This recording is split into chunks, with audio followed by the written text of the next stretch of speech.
So, another message sa atong follower. So, suki na kay nako ni siya ba nga follower. So, dili siya siguro mag comment ito sa comsec sa akong post kay alam mo naman doon baka ma-bash ka ng mga ano. So, iya na lang gina PM sa puwa. No, iyang questions na ano. So, ato nito bagon. Sasagutin natin itong ano niya, no? So, actually level up na eh. Nag-level up na si Uncle. English na ngayon. So, ang tanong niya, Cole, what do Martin and Saldi have in common? Oh, what a question. Pero, a lot of things.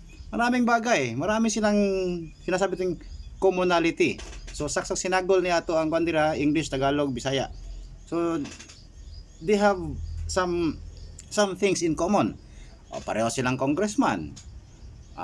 Pareho silang mga bilyonaryo. Pareho silang may mga Gulfstream jets, helicopters, mansions, at iba-iba pa, no? Pero there is one significant commonality sa ilahang duha.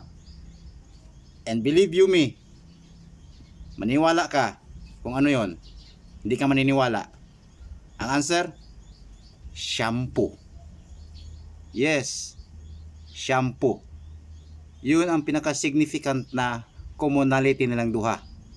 Ang shampoo nga ilang ginagamit. Tingnan mo. Oh, di ba? Pantene shampoo. Tanawa.